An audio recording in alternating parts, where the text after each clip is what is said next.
সুজয় আপনাকে যুক্ত করছি। আপনি আপনার প্রশ্নটি আমাদেরকে শুনুন। হ্যালো ভাই, শুনতে পাচ্ছেন? পরিষ্কার। আচ্ছা ভাই, আমার একটা ছিল বুঝছেন, মানে আমি একটু গল্পের মাধ্যমে বলতে চাই। মানে প্রশ্ন আমার মানে সহজে সংক্ষেপে প্রশ্ন হলে আমাদের জন্য সুবিধা হয়, গল্পে না গিয়ে। আচ্ছা আচ্ছা, আমি সহজে বলছি। তো আমি আর আমার কিছু খ্রিস্টান ফ্রেন্ড মিলে এক জায়গায় যাচ্ছিলাম আর কি। জায়গাটার নাম গোপনে রাখলাম অটোতে। তো একজন মৌলানা কিংবা যেই হোক, মানে ধার্মিক ব্যক্তি আমাদের ইসলামের দাওয়াত দিতে দিতে মানে অতিষ্ঠ করে ফেলছে। তো এক সময় আমার পাশের যে ফ্রেন্ডটা আছে, অ্যান্থনি নাম, ও হঠাৎ করে বলেই বসছে যে ভাই, আমি ইসলাম গ্রহণ করব, কিন্তু আমার একটা শর্ত আছে যে আমি আপনার মায়ের সাথে এক রাত, আচ্ছা যাই হোক, ওইটা করবো এবং পরের দিন সকালবেলা মুসলমান হয়ে যাব। সো এরপরে মুসলমানের দোষ তো মুসলমান ঢাকলে সোয়াব হয়। তো ভাই আপনি সোয়াব পেয়ে যাবেন। আপনার কাছে আর একটা প্রশ্ন আমাকে করি, আপনার আপনার আপনিও কি আপনার বন্ধু অ্যান্থনির মতো অসভ্য নাকি?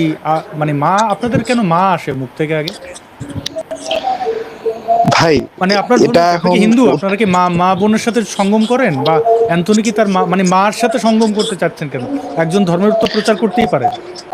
এটা এই প্রশ্নটা কেন না না যে মায়ের ভাই, সাথে আমি সঙ্গম করলে আমি এটা করতে দিলে? ভাই, ভাই শুনেন, আমি এটার পর বিরোধিতা করছি। আমি তো বলতেছি যে এটা অনেক বড় কাহিনী। আপনার সো প্রশ্নটা আমি বলেন। ছোট করে বলছি। আপনার এই আচ্ছা এই ধরনের নোংরা গল্প শুনতে ভালো লাগছে না। আপনার প্রশ্নটা বলেন সংক্ষেপে। আচ্ছা আচ্ছা, আমি অত্যন্ত দুঃখিত।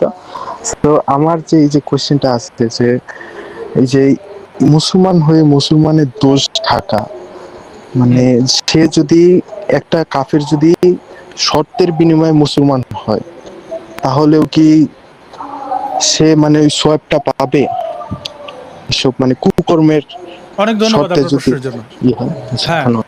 আমি যদি বুঝতে পারি, মাসুদ ভাই, আমি খুব এই ধরনের এক্সপ্লেনেশন এগুলো কেন কিভাবে মানুষ করেন সেটা একটা কথা। আচ্ছা, এই যে যদি কেউ শর্তের বিনিময়ে মুসলমান হন তাহলে কি তার দোষটি গোপন করা যাবে কিনা? এখানে যদি কেউ কোনো শর্তের বিনিময় কারণে মুসলমান হয় তবে তার দোষ ত্রুটি গোপন করতে হবে। কিন্তু এখানে আবার কথা আছে ওয়াহিসাবুহু আলাল্লাহ, এরকম একটা কথা আছে। সে যদি লোভে পড়ে মুসলিম হয় তাহলে তার ইসলামটা আল্লাহর কাছে গ্রহণ করা হবে না। কোনো লোভে বা কোনো শর্ত সাপেক্ষে তাহলে ইসলামটা গ্রহণ করা হবে না। কিন্তু হ্যাঁ, এই ব্যক্তিকেও মুসলিমদের মধ্যে কাউন্ট করতে হবে এবং তার দোষ ত্রুটিও গোপন রাখতে হবে ইসলামের শর্ত অনুযায়ী। অনেক ধন্যবাদ মাসুদ ভাই। আম, এবার আমরা হজরত ইউনুস আছেন। হজরত ইউনুস, আপনাকে যুক্ত করা হয়েছে। আপনি আপনার প্রশ্নটি রাখুন। হ্যাঁ, আসাদ ভাই এবং মাসুদ ভাই দুজনেই নিশ্চয়ই ভালোই আছেন। আমার কথা শোনা যাচ্ছে? পরিষ্কার। হ্যাঁ, শোনা যাচ্ছে। হ্যাঁ, আমার আমার প্রশ্ন হলো যে উম, আহ, এই যে মাদ্রাসায় বলৎকার, হুম, হুম। যতদূর আমি জানি মাদ্রাসায় মানে বালক মানে পুরুষেরা, ছেলেরা সব পড়াশুনো করে এবং যারা সেখানে সেখানে ট্রেনিং দেয়, মানে যারা সেখানে পড়ায় তারাও পুরুষ। এবারে এই পুরুষে পুরুষে বলৎকার, মানে এই ব্যাপারটা অদ্ভুত একটা ব্যাপার। যদিও আমি যতদূর শুনেছি যে এই ইসলামের মধ্যে নাকি এই যে সমকামিতা বা যে হোমোসেক্সুয়ালিটি ব্যাপারটা অ্যালাউড না। একদিকে এরা বলছে এটা অ্যালাউড না, এটার খুব জঘন্য জিনিস, এটা একদম অ্যালাউড না। এদিকে আবার যে মাদ্রাসায় যারা টিচার থাকে তারা আবার স্টুডেন্টদেরকে এইভাবে বলৎকার যেটাকে বলছে সেটা করছে। এই দ্বিচারিতা কেন? হজরত ইউনুস, এটা তো দ্বিচারিতা না। দেখেন, ইসলামে সমকামিতা নিষিদ্ধ করা হয়েছে। মাদ্রাসায় যেটা হয়েছে সেটা তো সমকামিতা না। ধরেন আপনি সমকামী, আপনি ধরেন একজন নারী, আপনি লেসবিয়ান, আর একজন নারীকে আপনার ভালো লাগে, পুরুষ ভালো লাগে না। তো ওই নারীর সম্মতি ছাড়া তো তার সাথে আপনি যৌনকর্ম করতে পারবেন না। যদি কারুর যৌনকর্ম করার ক্ষেত্রে কারুর সম্মতি ছাড়া যেটাকে করা হয় সেটাকে বলা হয় ধর্ষণ। এমনকি আপনার স্ত্রীকেও, আপনারা বিবাহ বন্ধনে আবদ্ধ, এখন আপনি মনে করলেন আপনার স্ত্রীর সাথে আপনি এই যৌনকর্ম করবেন। এখন তার যদি অনুমতি না থাকে, আপনি তার জোর জবরদস্তির মাধ্যমে যদি আপনি যৌন সঙ্গম করেন, আপনার স্ত্রী হলে সেটাও ধর্ষণ। তো মাদ্রাসা যেটা হয় তাদের তো কনসেন্ট দেওয়ার মতো তাদের বয়স হয় নাই, হ্যাঁ, অপ্রাপ্তবয়স্ক, কেন একটা আপনার একটা মাথায় ধর্ষণ না একটা আসে? একটা একটা এটা বয়স্ক সমকামিতা আসে, প্রাপ্ত আমাকে এই একটা প্রশ্নটা। একটা বুড়ো লোক সেটা একটা বাচ্চাদের সাথে এই জিনিসটা কিভাবে তো করছে, আর আপনার এটা কেন এটা এটাকে করে সমকামিতা মনে হচ্ছে? এটা ধর্ষণ না, মাথায় এসে কেন সমকামিতা আসছে বলেন তো? না, আমার মাথায় কিছু আসে না, মানে ব্যাপারটা কিরকম মানে অদ্ভুত, এটা এটাকে যদি ওরা নারী হতো, কিছু একটা একটা একটা শিশু নারী শিশুর সাথে করতো, সেটাও কি আপনি তখন না, কখনোই না, সমকামিতা বলতেন? কখনোই না।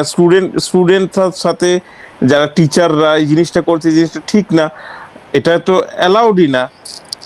তো তাহলে আপনার তার প্রশ্নটা মধ্যে কেন যে এরা আবার এই দ্বিচারিতা, যে জিনিসটা, ইসলামে সমকামিতা নিষিদ্ধ তাই তারা করছে, এটা সমকামিতার উদ্দেশ্যে করছে, এইটা এরকম কেন প্রশ্নটা? মানে ধর্ষণ কেন মানে করছে, আমি এই প্রশ্নটা তো হলে যৌক্তিক না? হ্যাঁ, নিশ্চয়ই, সেটাই সেটাই, ধর্ষণ কেন তাহলে করছে। আমরা বুঝলাম যে মাদ্রাসায় ধর্ষণ কেন হয়, এইটাই তো আপনার প্রশ্ন। হ্যাঁ হ্যাঁ, এটাই এটাই এটাই মাসুদ ভাই, এটাই এটার মাদ্রাসায় আপনার, ধর্ষণ কেন হ্যাঁ হয় এইটা হ্যাঁ, হযরত দেখুন, ইউনূস ভাই। প্রথম কথা হচ্ছে যে বাংলা একটা কথা আছে না যে অতি ভক্তি চোরের লক্ষণ। তা মাদ্রাসার হুজুররা দেখা যায় সবসময় সমকামিতার বিরুদ্ধে বলে। অবশ্য ধর্ষণের বিরুদ্ধে তেমন বলে না, সমকামিতার বিরুদ্ধে বলে। কিন্তু তারা মাদ্রাসার ছাত্রদেরকে ধর্ষণ করছে, ওটা সমকামিতা না, ওটা ধর্ষণ। কিন্তু এই ধর্ষণটা করছে তারা ছেলেদেরকে। যদি যদি একটা মানে প্রাপ্তবয়স্ক ছেলের সাথে কোনো ব্যক্তি এই আপনার ইন্টারকোর্স করে তার সম্মতি নিয়ে, সেটা হবে সমকামিতা। কিন্তু তারা সেটা করছে ছেলেদের সাথে এবং সেটা করছে ধর্ষণ। এখন এই যে তারা অতিরিক্ত, আমি আমি দেখেছি কওমি মাদ্রাসায় যে ছাত্র যে ছাত্র রাতে মধ্যরাতে উঠে তাহাজ্জুদের নামাজ পড়ে, সে ছাত্র 100 ভাগ গ্যারান্টি ও এই কাম করে। এখন তাহাজ্জুদের নামাজ পড়ে, তাহাজ্জুদের পরে এই কামটা করে, বা তাহাজ্জুদের আগে এই কাম করে। কেন করে? ওই যে নিজের অপরাধটাকে ঢাকার জন্য। সে বোঝাতে পারবে যে আমি নামাজ পড়তে উঠেছি, আমাকে সন্দেহ করো কেন। এটা একটা ব্যাপার। আর আমি খুব সংক্ষেপে একটা জিনিস বলছি, যিনি প্রশ্ন করেছেন মাদ্রাসার হুজুররা কেন এটা বেশি করে, এর কারণ আপনারা দেখতে হবে পরিবেশ কি। ধরুন, আপনি কোনো একজন ব্যক্তিকে একটা ঘরের মধ্যে বন্দি করে সেই ব্যক্তিকে আপনি ক্ষুধার্ত করে রাখলেন। সে প্রচন্ড ক্ষুধার্ত, 3-4 দিন ধরে ক্ষুধার্ত। এখন এই যে 3-4 দিন তাকে ক্ষুধার্ত করে রাখলেন, এই 3-4 দিন শুধু তার কানের কাছে, ধরেন আপনি বন্দি করেছেন লোকটাকে, 3-4 দিন তাকে ক্ষুধার্ত রেখেছেন, কানের কাছে কি শুধু বলছেন যে বিরিয়ানি খাওয়ার ফজিলত, বিরিয়ানি এত টেস্টি, এত মজা, বিভিন্ন খাবারের গুণাগুণ বর্ণনা করছেন। এখন সে একই সাথে বন্দি, খাবার পাচ্ছে না, আবার তাকে খাবারের গুণাগুণ বর্ণনা করছেন, খাবার দেখাচ্ছেন, হয়তো সামনে একটা টিভির স্ক্রিনে তাকে খাবারও দেখাচ্ছেন, কিন্তু খাবার দিচ্ছেন না। এরপরে কি হলো, একসময় আপনি তার হাতের গিট খুলে দিলেন। গিট খুলে দেওয়ার পর সে যেহেতু 3-4 দিন ধরে ক্ষুধার্ত, কোনো খাবারই পাচ্ছে না, এখন তার সামনে আপনি দিলেন একটা একটা মরা ইঁদুর রাখলেন। সে হয়তো মরা ইঁদুরটা বা তেলা পোকা রাখলেন, সে হয়তো তেলা পোকাটাই তখন খেয়ে ফেলবে কিসের কারণে, মানে ক্ষুধার কারণে। কিংবা আপনি তার সামনে প্রস্রাব রাখলেন, প্রস্রাবটাই হয়তো পানি মনে করে, পানি হিসেবে খাবে আর কি, মনে করে না, পানি হিসেবে খাবে, জানবে এটা প্রস্রাব। বলতে চাইছেন যে এই যে তাদেরকে এই যে বেহেশতের হুর পরি গেলমানদের বিবরণ দেওয়া হচ্ছে, এবং তারা বাস্তব জীবনে যেহেতু কিছু পাচ্ছে না, যা পাচ্ছে সেটা কি আল্লাহর রাস্তায় চালাই। মাদ্রাসায় সত্যি কথা কি, মাদ্রাসাকে আমি বলি যে উত্তেজনা উৎপাদন কেন্দ্র। ওখানে সবসময় উত্তেজনা তৈরি করে। আর উত্তেজনাটা কি, আপনার যারা মাদ্রাসায় পড়ে, কওমি মাদ্রাসায়, আমি নিজে মাদ্রাসায় পড়েছি তো জানি, প্রত্যেকটা ক্ষেত্রে উত্তেজনা। যেমন সারাক্ষণ আপনি কাফের, চারিদিকে কাফের, সব কাফের, ইহুদি নাসারা, সব ইহুদি নাসারা, উত্তেজনা। এই যে ভারত, এই যে ইসরায়েল, এই যে আমেরিকা ইসলামের শত্রু, উত্তেজনা সৃষ্টি করলো। এই যে দাঁড়িয়ে রাখে না, এরকম ইসলামের শত্রু, উত্তেজনা সৃষ্টি করলো। এই যে কাদিয়ানি, প্রাণ কোম্পানি হচ্ছে কাদিয়ানি, উত্তেজনা সৃষ্টি করলো। আরেকটা হচ্ছে যৌন উত্তেজনা, মানে সামগ্রিকভাবে আপনাকে সবসময় উত্তেজিত করে রাখবে এবং উত্তেজক খাবারও খাওয়াবে। ওদিকে মাদ্রাসায় যে পড়ে সে আবার কোনো, এখন যেহেতু তার যৌন উত্তেজনা, বিভিন্ন সবসময় উত্তেজনা থাকে, এখন সে করবে কার সাথে? মাদ্রাসায় তো কোনো মেয়ে মানুষ নেই, মাদ্রাসায় তো সহশিক্ষা তো নেই, কোনো নারীর উপস্থিতিই নেই, তখন সে পাচ্ছে পুরুষ। এখন সে তখন ওই যে বললাম, তখন সে করবে এটাকে, তখন সেই হুজুরটা বাধ্য হয়ে বলবো না, সরি আমি একটু ভুল বললাম, মানে সেই হুজুরটা এইদিকেই আকর্ষণ বোধ করবে একমাত্র। সাথে একটা কথা বলে দিই, এটা বলা খুব জরুরি, অনেকে দাবি করে থাকেন, এটা সম্পূর্ণ ননসেন্স একটা দাবি। বলা হয় যে মাদ্রাসার সমস্ত মাদ্রাসা যারা পড়ে কওমি মাদ্রাসা সবাই হচ্ছে মানে বলাৎকার করে, বা সবাই হচ্ছে ছেলেদের সাথে এই কাম করে।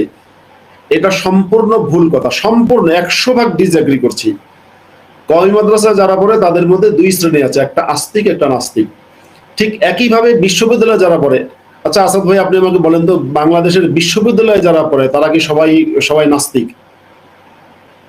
বাংলাদেশের বিশ্ববিদ্যালয়গুলো তো আসিফ নজরুল, সার্জিস, হাসনাত, এদের মতো মানুষ তো আছে যারা ইসলামের জন্য দিওয়ানা।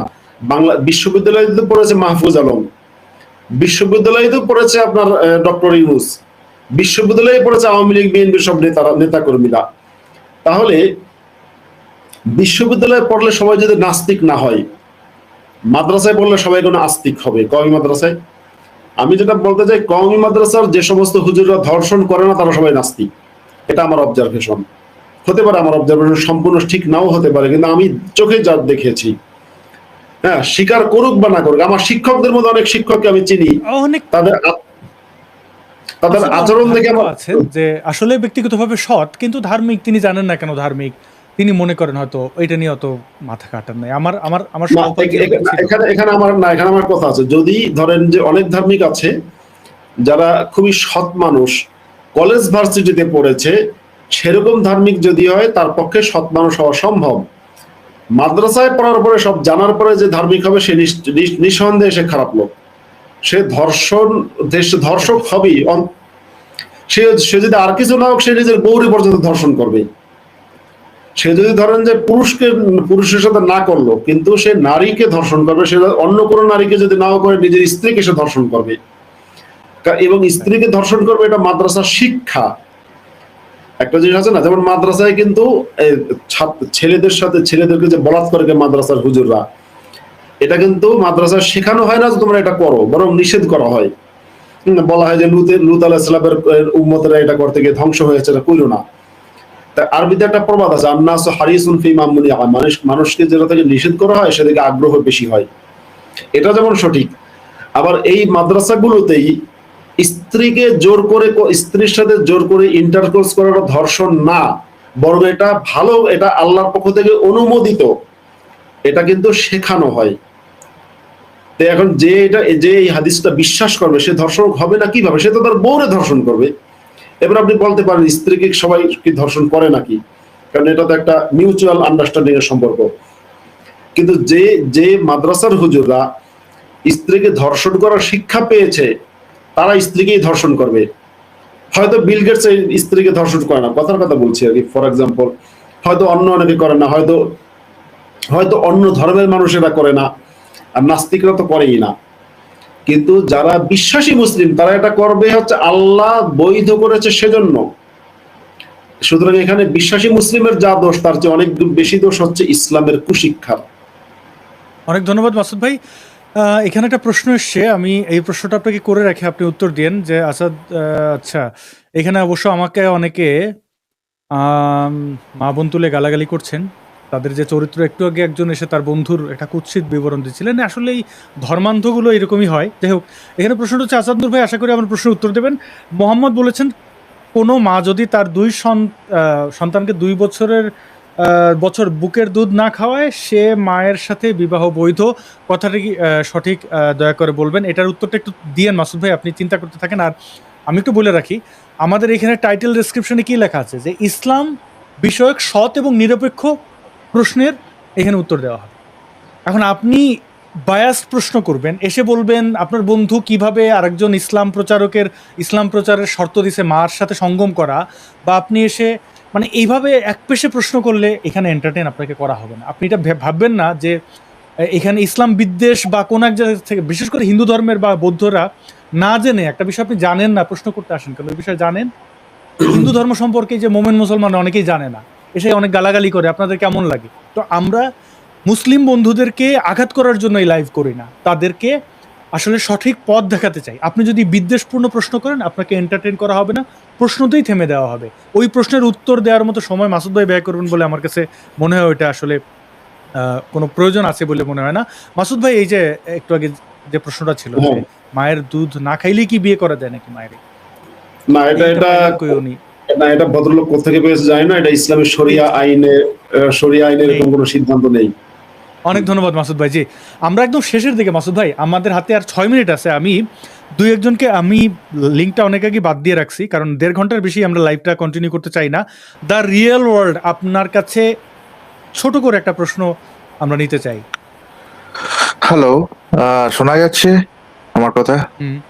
হ্যাঁ, শোনা যাচ্ছে। আচ্ছা, আচ্ছা, মাসুদ স্যার, আপনাকে একটা প্রশ্ন আমি খুব তাড়াতাড়ি করতে চাই। সেটা হলো যে আপনি চায়না ব্যানার্জির কথা প্রায় বলেন পশ্চিমবঙ্গে। আমি ভারত থেকে বলছি, তাই জন্য বলছি যে কিছুদিন আগে আর কি, মানে এই বছরই আর কি, এই ধরুন 5,500 কোটি টাকা এই চায়না ব্যানার্জি আর কি পশ্চিমবঙ্গের আর কি মাদ্রাসা খাতে ব্যয় করেছেন। তো আমার প্রশ্নটা খুব সহজ এবং খুব ডাইরেক্ট একটা প্রশ্ন করছি আপনাকে। সেটা হচ্ছে যে ধরুন এইখানকার মাদ্রাসার যারা আর কি ধরুন যারা মানে টিচার আছে, তারাই বলেন যে মাদ্রাসা কোনো আর কি ডাক্তার ইঞ্জিনিয়ার তৈরির জায়গা নয়, এবং এখানকার যারা আর কি মাদ্রাসা স্টুডেন্ট তারাও বলে যে আমরা বড় হয়ে আলেম হব। তো মেইন স্ট্রিম এডুকেশন মানে মাদ্রাসা কখনোই প্রোভাইড করতে পারে না। তো সেই ক্ষেত্রে আপনি মানে একটা সেকুলার কান্ট্রিতে মাদ্রাসা এডুকেশন প্রমোট করাটা কতটা ডেঞ্জারাস মনে করেন, কতটা ভয়ঙ্কর মনে করেন? এবং এটা সেই এটা এটা অনেক ধন্যবাদ, এটা রিয়েল চরম, ওয়ার্ল্ড মাসুদ ভাই। এটা চরম অন্যায়, চরম অসভ্যতা। একটা ধর্মনিরপেক্ষ দেশে, একটা ধর্মনিরপেক্ষ দেশে রাষ্ট্র রাষ্ট্র কোন রকম কোন ধর্মের বিষয়ে কোনো বাজেট করতে পারে না, এটা আমার মত। অর্থাৎ ভারতের সে হিন্দু ধর্মের হোক, মন্দিরে হোক, মসজিদে হোক, সরকার কোনো বাজেট দেবে না, সরকার কোনো ধর্ম শিক্ষার ব্যবস্থা করবে না। সেটা আপনার ইসলাম ধর্ম শিক্ষা হোক, হিন্দু ধর্ম শিক্ষা হোক, কিংবা অন্য কোনো ধর্মের শিক্ষা হোক। সরকার কেবল নাগরিকদের ধর্ম পালনের অধিকার দেবে ততটুকু যতটুকু রাষ্ট্রদ্রোহিতা না হয়। যেমন ভারতের মুসলিমদেরকে যদি পরিপূর্ণ ধর্ম পালনের স্বাধীনতা দেওয়া হয়, তাহলে সেটা রাষ্ট্রদ্রোহিতা হবে, কারণ ইসলাম ধর্মে আছে তোমরা মুসলিমদের গলা কেটে দাও। তাহলে ভারতের সংবিধান যদি লেখে যে মুসলিমদের সম্পূর্ণরূপে ধর্ম পালনের অধিকার আছে, তাহলে ভারতের সমস্ত নাগরিকের উচিত মুসলিমদের কাছে গলা পেতে দিয়ে বলা যে আমাকে জবাই করো, হিসাব সোজা। এখন ভাই যেটা প্রশ্ন করেছেন, চায়না ব্যানার্জি যেটা করছে এটা অন্যায়, খুবই অন্যায়। এবং ভারতের মিডিয়াগুলো একটা কথা লেখে, চায়না ব্যানার্জিটাকে মুসলিম তোষণ করে। ভুল কথা, তোষণ করে না। বিশেষ করে বিজেপির লোকেরা এই কথাটা খুব বেশি বলে, এটা ভুল বলে, না জেনে বলে অথবা মিথ্যা বলে। তোষণ করে না, ইসলামটাকে জোর করে চাপিয়ে দেয় মুসলিমদের উপরে। মুসলিমদের বের হতে যায়, মুসলিমদের বন্দী করে রাখে ইসলামের মধ্যে। মাদ্রাসা বানায়, বলে ওখানে ঢোক, তুই জঙ্গি সুবিধার জন্য। হ্যাঁ, তার সুবিধার জন্য জোর করে ইসলাম চাপিয়ে দেয়। মুসলমানরা সবাই বিশ্বাস করে তা না। আমি যেমন মুসলিম ফ্যামিলির ঘরে জন্মগ্রহণ করেছি। ভারতে লক্ষ লক্ষটা কোটি কোটি মুসলমান আছে যারা ইসলাম ত্যাগ করেছে বা ইসলামে বিশ্বাস করে না। ভারতের রাজনৈতিক দলগুলো তাদের উপর জোর করে ইসলাম চাপিয়ে দিচ্ছে।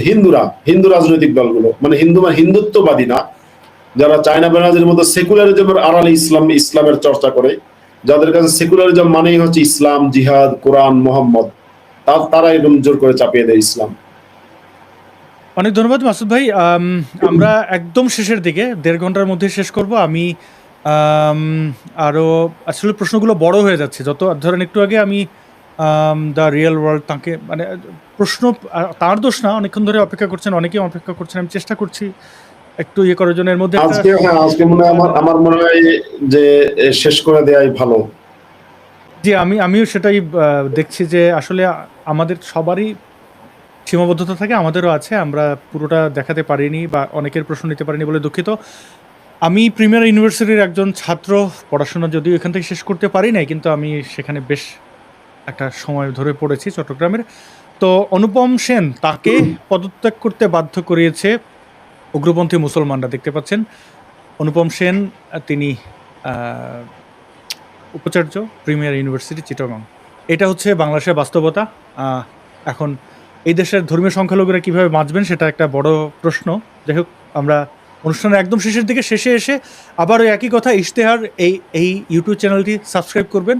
আমি নিজেও এই সাবস্ক্রাইব করে রাখলাম, এবং আমি ডেসক্রিপশনে এবং লিঙ্ক দিয়ে রাখছি এই ভিডিওটার। খিলাফত বহুল প্রতীক্ষিত সেই খিলাফত, আপনারা এটার মতামত জানাবেন। লাইভ শেষে আপনারা দেখে নিতে পারেন এই ভিডিওটা। সেই আমন্ত্রণ জানিয়ে মাসুদ ভাই, আপনারও ঘুম পাইছে, আমারও আরেকটা আমার কাজে যোগ দিতে হবে, আমাদেরকে এখনই এই মুহূর্তে শেষ করতে হচ্ছে। মাসুদ ভাই, আপনি শেষ বক্তব্য দিন, আমি স্ট্রিম শেষ করব। হ্যাঁ, আপনাকে অসংখ্য ধন্যবাদ। আপনি এই লাইভটা সুন্দর করে হোস্ট করেছেন সেজন্য। আর আমার লাস্ট কথা এটাই, আজকের একজনের প্রশ্নের উত্তরে বলেছিলাম যে বুক অব এথিজম কোরআন, সমস্ত মুসলমানদের ঘরে ঘরে বুক অব এথিজম বা নাস্তিকতার বই কোরআন থাকুক, অর্থ সহ এবং তাফসির সহ, অর্থ এবং ব্যাখ্যা সহ থাকুক। মুসলমানরা কোরআন পড়ুক, কারণ কোরআন পড়ার চেয়ে কার্যকরী কোনো উপায় নেই ইসলাম ত্যাগ করার জন্য। কোরআন পড়ুক, অর্থ বুঝে, হাদিস প্রয়োজনে মোহাম্মদের জীবনী পড়ুক।